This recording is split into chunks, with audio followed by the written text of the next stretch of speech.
बिस्मिल्लाहिर्रहमानिर्रहीम। अस्सलाम वालेकुम मेहरबान। मेरा नाम है अनत प्रॉफिट जैनी मला और मेरे हाई स्कूल इस्लामाबाद कैंपस में लेवल वन का स्टूडेंट। तो तो आपको जैसे पता है हम रोज नए इंटरव्यू नए सेशन के साथ आते हैं। तो आज भी हम नए सेशन के साथ आए हैं। तो आज की हमारी स्पेशल गेस्ट का नाम है मैम राबिया, जो कि इस्लामाबाद कैंपस की एफएड कैंपस की फैसिलिटेटर है। तो मैम राबिया, सबसे पहले आप अपना इंट्रोडक्शन दे दें हमारी ऑडियंस को, ताकि मेरी ऑडियंस आपको जान सके।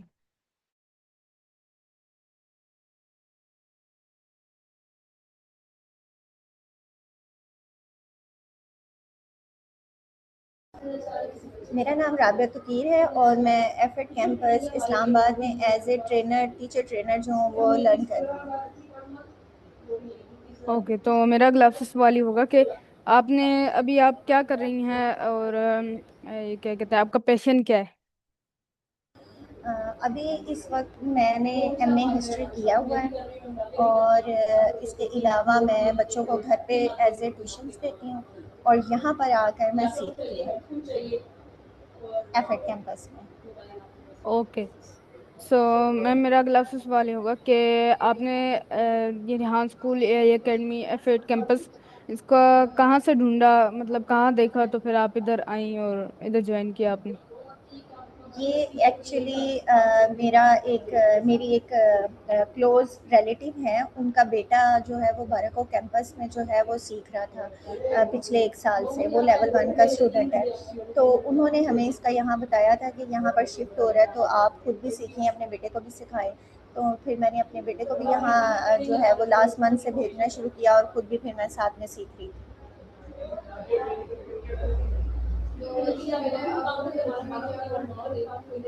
मैम, इससे पहले आप अपने बच्चों में क्या क्वालिटीज देखती थी, और अब जब ये रेहान स्कूल एफिड कैंपस में आए हैं तो अब क्या इनके अंदर क्वालिटीज आ गई हैं, और क्या क्या इन्होंने सीख लिया, और आपने क्या क्या सीख लिया है यहाँ रेहान स्कूल से।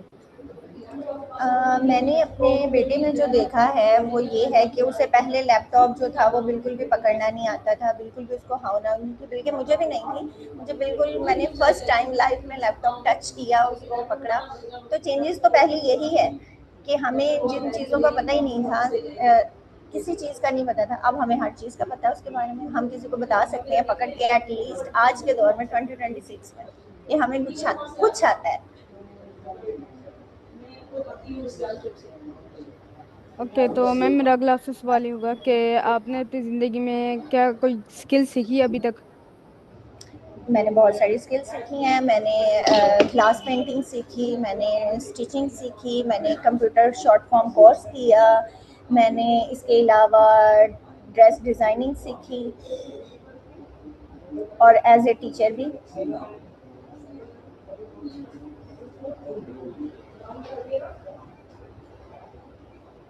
Okay, nice. तो मैम आपने किस किस उसमें स्कूल में टीचिंग की है आपने, ये आप बता दें। मैंने बहुत सारे स्कूलों में टीचिंग की हुई है। वहाँ पर एज ए प्राइवेट टीचर मैंने 2010 से पढ़ाना शुरू किया था और 2014 तक मैं प्राइवेट स्कूल्स में एज ए टीचर पढ़ाती रही। और उसके बाद फिर मैंने 2014 से लेकर 2026 तक अभी तक घर पर ट्यूशन्स देती हूँ बच्चों को। ओके, तो आप टीचिंग प्रोफेशन में कैसे आई, और आपको ये कैरियर क्यों चूज करना पड़ा, या फिर आपके पहले से ही ख्वाहिश थी कि मैं टीचर बनूं। नहीं, ख्वाहिश तो नहीं, लेकिन जब आपने मास्टर हिस्ट्री किया हो तो फिर तो टीचर ही बन जाते हैं ना। मास्टर हिस्ट्री करने के बाद जब आप एक डिग्री लेते हैं तो फिर टीचर के अलावा कोई और प्रोफेशन नहीं रहता ना। ओके, तो टीचर की फील्ड में आपको क्या क्या मतलब परेशानियां आई, और जब आपने डिग्री ली, डिग्री लेते हुए पढ़ते हुए, तो कौन कौन सी ऐसी मुश्किलात थी जो आपने हल की, और कैसे हल की, कोई बड़ी मुश्किलात। बिल्कुल, डिग्री लेते हुए तो हमें क्योंकि अपने एक्सपेंस खुद उठाने पड़ते थे। उसके साथ मैं टीचिंग करती थी, साथ में मैं पढ़ाई भी करती थी। तो सुबह टाइम टीचिंग थी, शाम टाइम मेरी स्टडी थी और उसके एक्सपेंस हमें खुद ही निकालने पड़ते थे अपनी स्टडी के। और डिग्री की जो फ़ी भी थी वो भी बहुत ज़्यादा होती थी। सो ये तो मुश्किलात थी ना लाइफ के साथ, आपको अपनी फ़ी भी खुद पे करनी पड़े। Okay, nice. तो मेरा अगला आपसे सवाल ये होगा कि आपने टीचिंग स्टाइल को अपने कैसे डिस्क्राइब करती हैं, अगर कोई भी मतलब सीवी वगैरह आप देने जाती हैं कोई भी नए स्कूल में, तो आप टीचिंग अपने स्टाइल को कैसे डिस्क्राइब करती हैं कि मैं कैसे पढ़ाती हूँ, क्या बच्चों को सिखाती हूँ। मेरा जो बेसिक लेवल है ना, वो मैं छोटे बच्चों को बहुत ज़्यादा उनकी साइकोलॉजिकली मैं उनको डील करना जानती हूँ, बड़े बच्चों की निस्बत छोटे बच्चों को। मुझे ऐसे लगता है जब मैं लोगों को अपना अपने बारे में बता रही होती हूँ तो मुझे लगता है कि मैं फर्स्ट लर्नर हूँ, जो बच्चों को मतलब बहुत अच्छे से सिखा सकती हूँ और बच्चे मुझसे बहुत अच्छे से सीख सकते हैं। मुझे ऐसे लगता है कि जो बच्चे मुझसे स्टार्ट से लेकर एंड तक जाएंगे वो बहुत अच्छा पढ़ पाएंगे। ओके। के तो मैम मेरा अगला सवाल ये होगा कि ये क्या कहते हैं, आपने अपने रिलेटिव्स के बच्चे को देखा, जैसे उनका नाम शायद फहील है, तो जी जी। उन जी उनको उन्होंने कैसे ये फैसला लिया, और कैसे पता चला आपको उनके बारे में, फहील के बारे में, कि वो 1 साल से उधर पढ़ रहे हैं? चूँकि वो हमारे रिलेटिव्स हैं और उनके फादर को भी ये बहुत ज़्यादा शौक था कि उनके बच्चे कुछ स्टडी को छोड़कर, ये टिपिकल किताबों को छोड़कर, टिपिकल ट्रेडिशंस को छोड़कर जो हैं वो कुछ एआई टूल्स के बारे में सीखें। तो इस वजह से उन्होंने अपने बच्चे को वो सब कुछ बहरिया टाउन से शिफ्ट करवा के बारागाँव में शिफ्ट हो गए और फिर उन्होंने कहा कि ये वाला सीखें। तो उनसे इंस्पायर होकर, और बल्कि कहेंगे उन्होंने हमें इसका मशवरा दिया कि आप भी ये सीखें। ओके।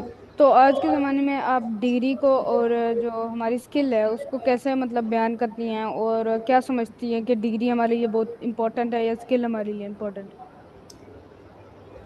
दोनों चीज़ें ही बहुत ज़्यादा इम्पोर्टेंट हैं। डिग्री अपनी जगह वैलिड है, स्टडी तो वैलिड है ही है। बहुत सारे एजुकेटेड पर्सन जो कि हमसे जब हमसे बात कर रहे होते हैं तो हम उन्हें आंस करने के लिए हमारा पढ़ा लिखा होना तो ज़रूरी है, हमारी एजुकेशन ज़रूरी है। उनको उनके लेवल पे बात करने के लिए हमारे में इतना कॉन्फिडेंस तो होना चाहिए ना कि हम बात कर सकें। हमसे पूछें आपने क्या किया है तो हम स्किल्स तो बताएंगे, लेकिन एजुकेशन सबसे पहले पूछेंगे आप पढ़े कितने। तो उसको बताने के लिए वो भी ज़रूरी है, ना सिर्फ बताने के लिए बल्कि ओवरऑल डिग्री आपको काम आती है, आपकी तरबियत करती है तालीम।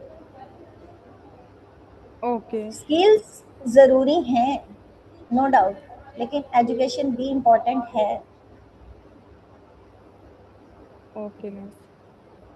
ओके, तो मैम मेरा अगला आपसे सवाल ये होगा कि आपका ये रेहान स्कूल एकेडमी का फीडबैक कैसा है, मतलब कि आप क्या इसके फीडबैक देती हैं अगर आपको कहीं देना भी पड़ जाए रेहानी एकेडमी का? बिल्कुल ऐसे ही है जैसे कि मैंने यहाँ पे बच्चों को देखा है जो कि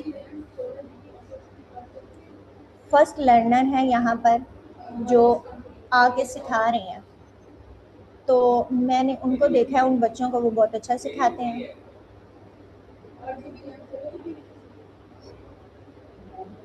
तो मैं भी उनसे इंस्पायर हूँ, जिन बच्चों को वो सिखा रहे हैं आगे से वो भी सीख गए हैं।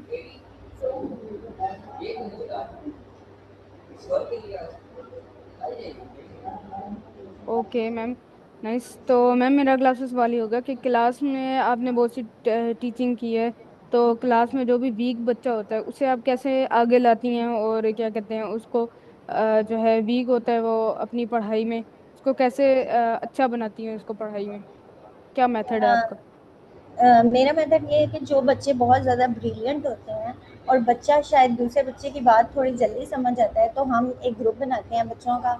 और जो वीक स्टूडेंट होता है वो ब्रिलियंट स्टूडेंट के पास जो है वो कुछ टाइम गुजारता है और वो उसको सिखाता है कि ये इस तरीके से करना है, इस तरीके से करना है। तो शायद उसकी बात उसको थोड़ी सी जल्दी समझ में आती है, उसकी कंपनी उसको जल्दी समझ में आ जाती है, तो बच्चे वो भी ग्रो करने लग जाते हैं, वो भी स्टडी में अच्छे हो जाते हैं। ओके। तो आपके नज़दीक सक्सेस की क्या डेफिनेशन? सक्सेस की क्या डेफिनेशन है, यही कि अगर आप स्ट्रगल करें, हार्ड वर्क करें, तभी आपको सक्सेस मिलती है, अदरवाइज नहीं। Okay, nice. तो मैम मेरा अगला आपसे सवाल ये होगा कि बचपन में कोई ऐसा लम्हा जो अभी तक आपको याद हो, खुशी का हो या फिर किसी और चीज़ का? हाँ, ऐसा था एक बार, मैं छत पे थी और मैं वहाँ से गिर गई और वो चोट मेरे सर पे लग गई। तो वो जो चीज़ है वो मेरे अभी तक थोड़े से माइंड के ऊपर है, उसका डर, उसका खौफ। Okay, nice. तो मैम मेरा अगला आपसे सवाल ये होगा कि आप अब सोशल मीडिया पे काम कर रही हैं, जैसे फेसबुक वगैरह हो गया, इंस्टाग्राम वगैरह हो गया, तो इससे आपको क्या लगता है कि आपको क्या फ़ायदा मिलेगा ये काम करके? क्योंकि आपने हफ्ता शायद गुजारा इधर एफर्ट में। अभी कुछ चीज़ें मुझे, बल्कि बहुत सारी चीज़ें मुझे न्यू समझ में आई हैं। जैसे कि मैंने कहा, मैंने फर्स्ट टाइम लाइफ में लैपटॉप टच किया एक वीक पहले, ठीक है, मेरी 40 एज है, और मैंने लाइफ में पहली बार लैपटॉप को टच किया, तो मुझे अभी बहुत सारी चीज़ें समझ में आई हैं। मैंने अपनी एक वीडियोस बनाई हैं, या ये जो प्रोफेशंस थे, जीमेल्स थी, गूगल था, फेसबुक था, टिकटॉक थी, यूट्यूब था, इनके ऊपर मैंने अपनी वीडियोस बनाई हैं और अपलोड की हैं। मुझे पता चला है कि इनको प्रमोट करने के लिए इनके नीचे डिस्क्रिप्शन लगाकर या उनको हाईलाइट कर कर किस तरह आप खुद को एक्सप्लोर कर सकते हैं या दिखा सकते हैं अपना टैलेंट लोगों को डिफरेंट प्लेटफॉर्म्स के ऊपर। ओके। तो मेरा क्लास सवाल होगा कि आपको क्या लगता है कि ये क्या कहते हैं, इस जमाने में जो है हम हमारे लिए कौन सी स्किल जो है बेटर होगी? जैसे होती है ग्राफिक डिजाइनिंग की, होती है ई कॉमर्स की, होती है, कौन सी ऐसी स्किल है जो हमारे लिए बहुत ज्यादा फायदेमंद है? स्किल स्किल स्पेसिफिक होती नहीं है, स्किल्स तो कुछ भी हो सकती है ना, सिर्फ ग्राफिक डिजाइनिंग या ये तो नहीं है। स्किल तो कोई भी है, वो आप सीखेंगे तो उससे आपको फायदा ही है। स्पेसिफिक तो कोई भी नहीं होती कि ओके। कोई एक है जिसमें आप आगे जाएंगे तो आप तरक्की करेंगे, कुछ ऐसा नहीं होता। ओके। तो आप कुछ अपने प्रोफेशन के हवाले से बता दें, जैसे टीचर के हवाले से कुछ बातें वगैरह, कि आपकी रूटीन क्या होती थी, ये बता दें आप, जब आप टीचर लाइफ में थी, और हाँ, जब आप रेहान स्कूल में, अब क्या आपकी रूटीन है? पहले मेरी रूटीन यही थी कि जैसे हम सुबह उठते हैं बच्चों के, क्योंकि मेरे बच्चों का स्कूल जो है वो सेकंड शिफ्ट में है, तो उनको पहले मैं मॉर्निंग में भी बच्चे पढ़ाती थी और सेकंड शिफ्ट में भी। तो मॉर्निंग में भी बच्चे पढ़ने आते थे मुझसे, काम वगैरह करके उनको पढ़ाते हैं, वो 12 बजे तक जाते थे, फिर उसके बाद 3 से 5 बच्चे पढ़ाती थी, उसके दौरान वो जाते हैं, तो फिर इसके अलावा घर के काम वगैरह सारे। मेरे पास 2 शिफ्टें हैं एक्चुअली, सुबह मॉर्निंग में थे 9 से 12 वाले, और 3 से 5 ओके। बिजी। और अब यहाँ आने के बाद जो है वो ये है कि मेरा सुबह 8 से 2 यहाँ होता है, फिर 3 से 5 बच्चे होते हैं ट्यूशन के। ओके। तो टीचर, ये जो है आप ट्यूशन पढ़ाती हैं, तो वो किस क्लास से किस क्लास तक पढ़ाती हैं, और ये क्या कहते हैं, उसका क्या रद्द-ए-अमल है आपका, मतलब कि बच्चे वहाँ आते हैं या फिर नहीं आते? अभी मैं क्लास 0 से क्लास 8 तक पढ़ाती हूँ, क्योंकि आगे मल्टीपल सब्जेक्ट्स आते हैं, वो एक टीचर हैंडल नहीं कर सकता उन मल्टीपल सब्जेक्ट को, ये मेरा है ऐसा कहना। बाकी और भी लोग पढ़ाते हैं, लेकिन मैं खुद नहीं पढ़ाती, क्योंकि मुझे ऐसा लगता है मैं सब चीज़ों की माहिर नहीं हूँ, English, science, Urdu, chemistry, bio, मैं सब कुछ नहीं करा सकती, सो मैं 8 क्लास तक पढ़ाती हूँ। तो इसके अलावा बस। ओके। तो आपके कितने साल का एक्सपीरियंस है टीचिंग में? ऑलमोस्ट 15-16। ओके। तो ये 15-16 साल, अगर हम पहले चल जाएं, तो वो आप कैसी थी, और आपका लाइफस्टाइल क्या था, और क्या क्या आपके अंदर जो है चेंजेस आई टीचिंग के बाद, 15-16 साल के बाद अब जो है आपके अंदर कौन कौन सी चेंजेस है? 15 ईयर्स पहले जो बच्चों को पढ़ाते थे हम स्कूल्स में जाकर, वो बहुत ज़्यादा मुश्किल था। एक तो स्कूल्स बहुत दूर थे, कम थे, उनके लिए हमें पैदल चलना पड़ता था, बहुत ज़्यादा स्ट्रगल बहुत करनी पड़ती थी, हार्ड वर्किंग बहुत ज़्यादा थी, स्टूडेंट बहुत ज़्यादा होते थे और फीस बहुत कम होती थी।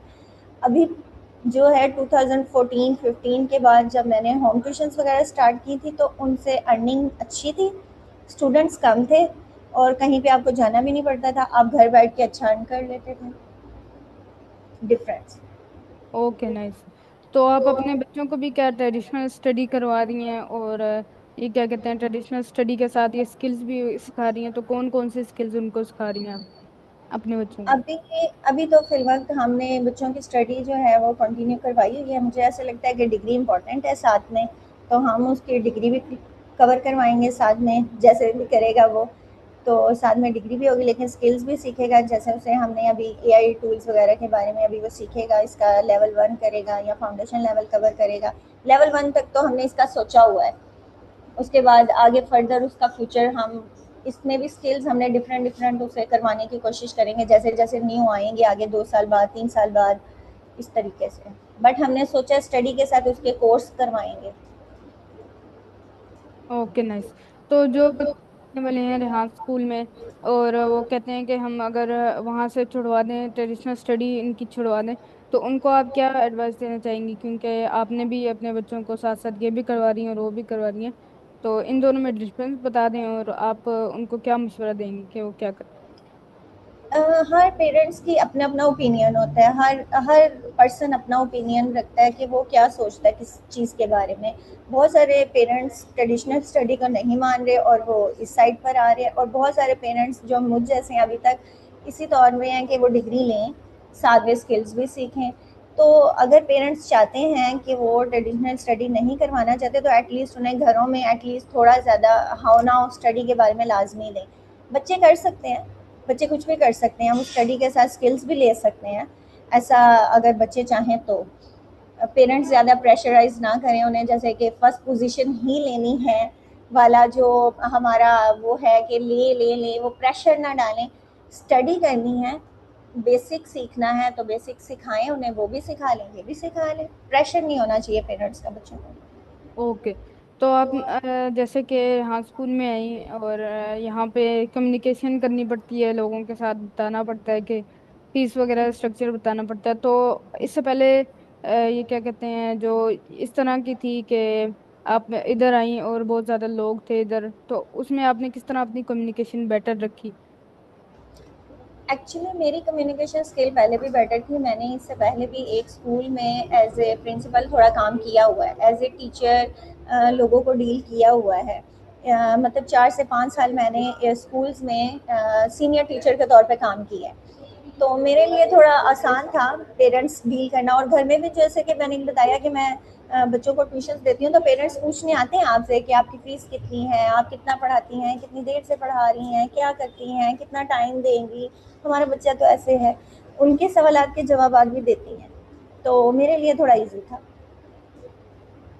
Okay, nice.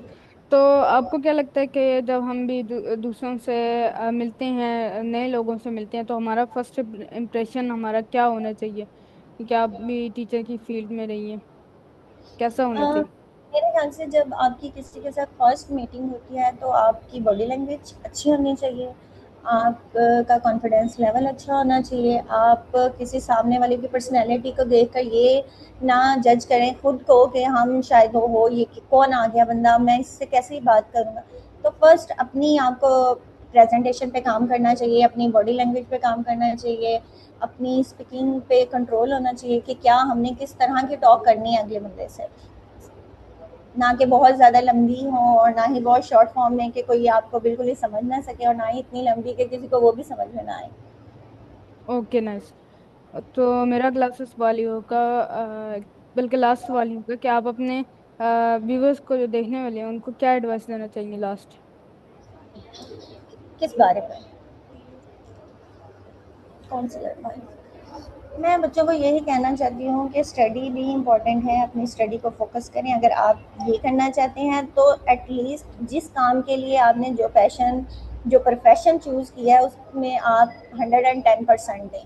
अगर आपके पेरेंट्स ने आपकी स्टडी स्किप करवा दी है और आपको किसी प्रोफेशन में डाल दिया है, तो आप अपना 110% दें, ताकि पेरेंट्स की जो मेहनत है वो रायगा ना जाए।